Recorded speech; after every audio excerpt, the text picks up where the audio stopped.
Thank you. A pleasure to be here. Please excuse me if I don't speak Romanian. I will try my best in English. I was asked to speak about the security context of this conference. And the security and strategic context of this conference is that Russia has started a war of aggression to try to get its empire back. And neither Europe nor the United States will allow it. But Putin's aggression will shape the European security context for some years to come.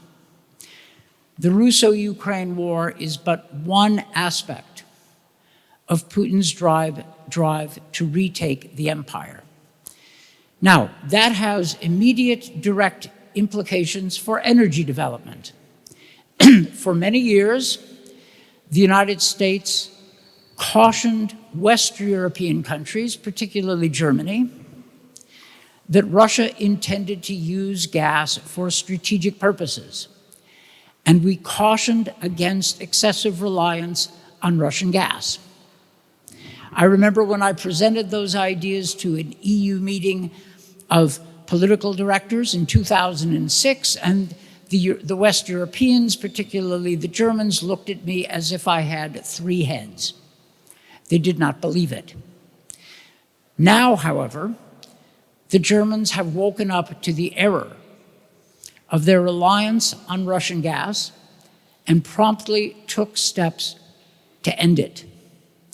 Russian gas is flowing to Europe only in drastically reduced quantities, and I do not think that Europe will ever allow itself to become dependent on Russian gas again, which means that the development of indigenous non-Russian European gas sources and other sources of energy is critical, and you don't need me to tell you.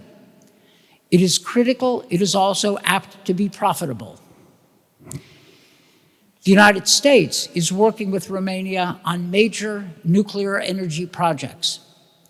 Romania is developing offshore Black Sea gas resources.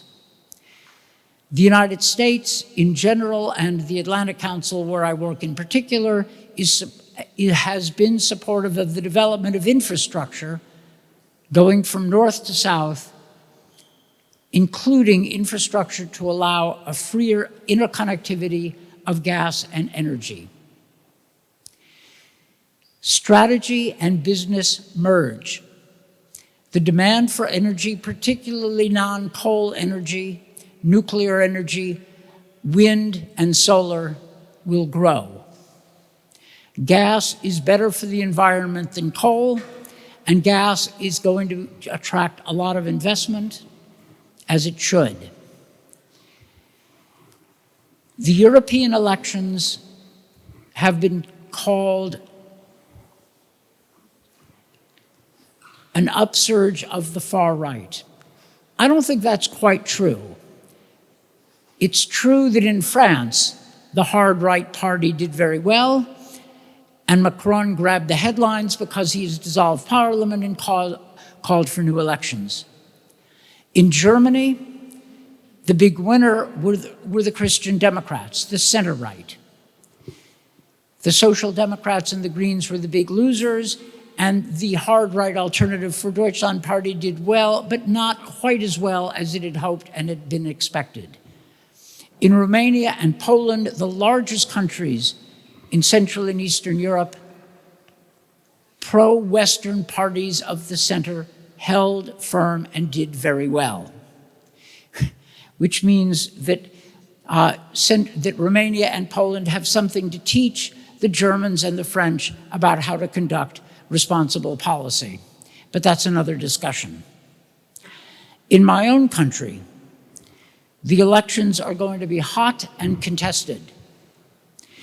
There is in the United States a resurgence of neo-isolationists who are skeptical about NATO.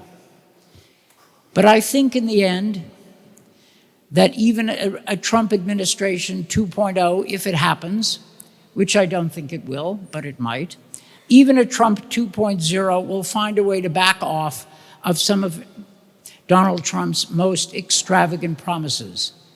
In any event, whoever is elected in my country, the demand for energy and support for energy investment will remain high. The United States looks forward to working with Romania, with the other countries in this region, because energy development, particularly now that we have pulled away from dependence on Russia, energy development is not only good business, it is good security. And a final thought, the NATO summit next month will feature difficult discussions about European security, about Russian aggression, about defending the alliance, including Romania, and helping Ukraine defeat Russian aggression.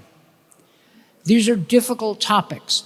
I don't know how the war is going to end, but I think we can all know how it will not end. It will not end with a Russian victory parade down Kyiv's main street. Putin, as Secretary of State, US Secretary of State Blinken has said repeatedly, has already lost his war, which sought to subjugate all of Ukraine to Russian rule. The worst outcome for Ukraine is better than Putin's hopes. And the best outcome for Ukraine would be devastating to Putin's regime and give no hope for a change in Russia. In any event, Romania is an example of a successful country which has not wasted 35 years of freedom, but has used it well. In the 1990s, when I and some of my colleagues designed the policy of NATO enlargement, we sought to support growth and democracy in this part of Europe, and Romania succeeded. We also sought to engage Russia, hopefully a better Russia. That part didn't work out too well, but we knew that Russia could emerge as a threat to its neighbors, which is why we enlarged NATO when we did, and invited Romania to the alliance, which 20 years ago it joined. And we're still in that story. This Energy Strategy Summit will help to nail down and support energy development to support Romania's freedom and prosperity, as well as Europe's, and energy security for us all. So thank you very much. Mulțumesc. Mr. Secretary, it's a pleasure to be here, and I appreciate the opportunity to speak to you.